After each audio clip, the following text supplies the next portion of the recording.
Hey there guys, welcome to Dino's Vault once again.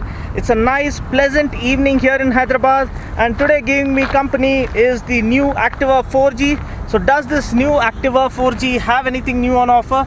Let's go ahead and find out.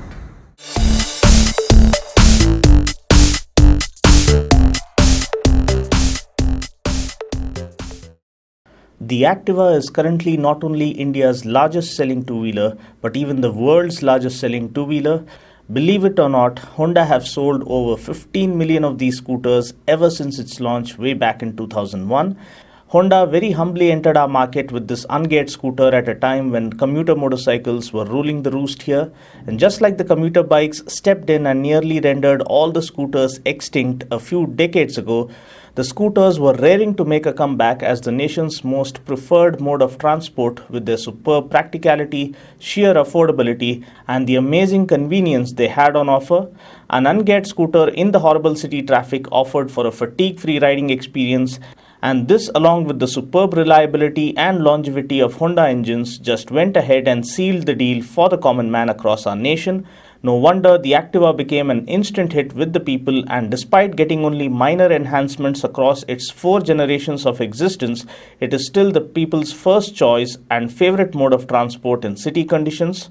So much so that even some of my friends who own some of the fastest bikes available in our market, they too have an Activa in their garage such that they can use it for their daily commutes. Now for the year 2017, with the new rules like BS4 emission norms and AHO coming into play, it was only a matter of time before the 4th gen Activa saw the light of the day. So has anything changed, and does the overall ride feel of the scooter differ from what it used to be prior? We'll find out in this review. First up, looking at the design silhouette has been slightly tweaked now. It's more kind of a refresh rather than a comprehensive makeover that the Activa 4G gets, because it being a unisex scooter with a successful design theme, I don't think Honda wanted to try any experiments with this model. We now get a slightly sharper and edgier front panel just to lend the scooter a refreshed look. The headlamp layout appears to be more or less the same as that of the preceding model. The Activa now gets a full metal body, which is great. It also now comes with tubeless tires, which is a must-have feature these days. The side panels get slightly sharper design now. The tail lamp too gets a new layout now that goes well with the rest of the design of the scooter. Just like other two-wheelers in our market, we then have the standard features included for the Activa 4G, which is of course a BS4 compliant engine and AHO or automatic headlamp on feature. To know what is BS4 and why BS4 engines have been made mandatory by our government, please follow the video link appearing on the screen currently. Also, to know what is AHO and whether it would affect the battery life of your vehicle, please follow the video link appearing on the screen currently. Just like the preceding models, the Activa 4G continues to get CBS with equalizer.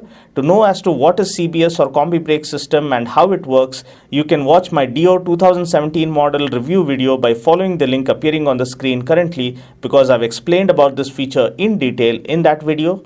Also, just like prior, the Activa 4G continues to feature Honda's patented HET technology. Now, what HET or Honda Eco technology basically does is it improves combustion efficiency, reduces friction, and optimizes transmission, which overall results in better fuel economy without having to compromise on the power available on tap. Now, Honda also claimed that the new Activa comes with a slightly longer and wider seat now, which offers adequate room for the rider as well as the pillion.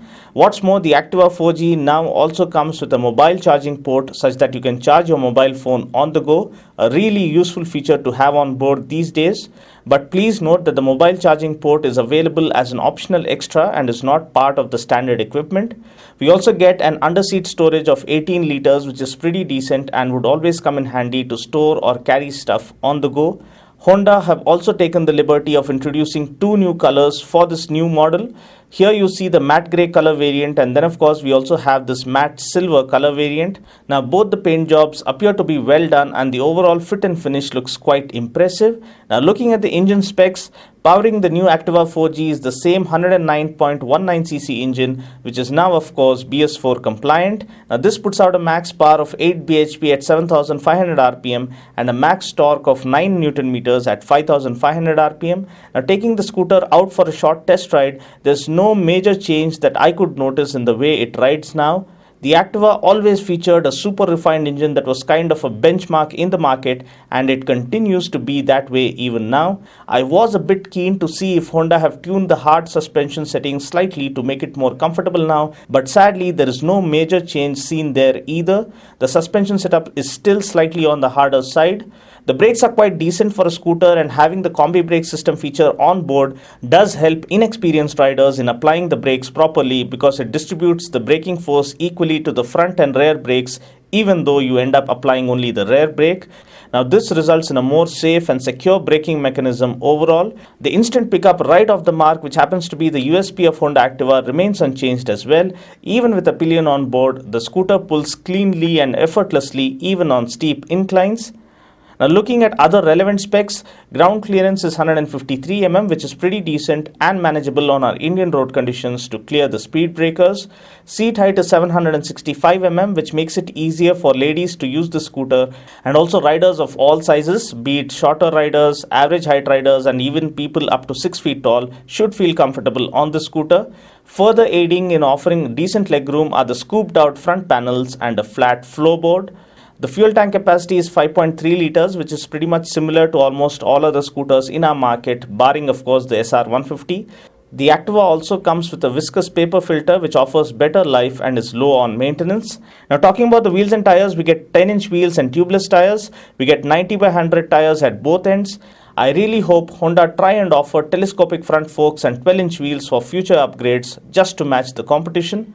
Mileage wise, with the Honda Eco technology on board, the mileage claim is around 60 kmpl. However, in city conditions, I think it would be reasonable to expect anything around 50 kmpl. To extract best mileage from your scooter, maintain your speed within the economy speed line mentioned on the speedometer, as you can see here.